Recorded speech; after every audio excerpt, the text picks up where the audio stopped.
மேங்களூர்ல அனுராக் கஷ்யப் வந்து ஒரு வெப்பன்ஸ் டீலரா இருக்கிறாரு. அவரோட 2வது பையனுக்கு பர்த்டே பார்ட்டி நடக்குது. அந்த பர்த்டே பார்ட்டியில ஆடின ஒரு பொண்ணோட மிஸ்பிஹேவ் பண்ண பாக்குறாரு அவரோட பையன். தள்ளி விட்டுட்டு அங்கிருந்து அவங்க எஸ்கேப் ஆயிடுறாங்க. கட் பண்ணா கண்ணூர்ல வந்து ஒரு இன்டீரியர் வெஸ்டர்ன் காட்ஸ் இன்டீரியர் காட்டுக்குள்ள வந்து ரைஃபிள் கிளப்னு ஒரு இடம் இருக்கு. எல்லாருமே வந்து ரைஃபிள் யூஸ் பண்ண தெரிஞ்சவங்களா இருக்காங்க. ஒரு மாதிரி பேடாஸா இருக்கிறாங்க. அவங்களோட அட்டிடியூடே வந்து எல்லாரோட அட்டிடியூடே வந்து ஒரு மாதிரி வேற லெவல்ல இருக்கு. இந்த கப்பல் 2 பேரும் வந்து ரைஃபிள் கிளப்ல தான் இருக்கிறாங்கன்னு தெரிஞ்சுட்டு அனுராக் கஷ்யப்பும் அவரோட பையன் ஹனுமா கைண்டும் தேடி வராங்க. இதுக்கப்புறம் என்ன ஆச்சு அப்படிங்கிறத படத்தோட மீதி கதை.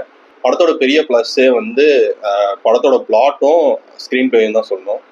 படம் வந்து ஒரு நோ நான்சென்ஸ் மூவி. எக்ஸ்ட்ராவா எதுவுமே ஆட் பண்ணல. படம் வந்து ஒரு 1 மணி நேரம் 53 நிமிஷம் தான். அதுல கிரெடிட்ஸ்லாம் விட்டுட்டா ஒரு 1.25 மணி நேரம் தான் படம். பிளாட்டுக்கு எது தேவையோ அதை மட்டும் கொண்டு போயிருக்கு. அதனாலேயே என்கேஜிங் ஃபேக்டர் வந்து ரொம்ப நல்லா இருந்துச்சு.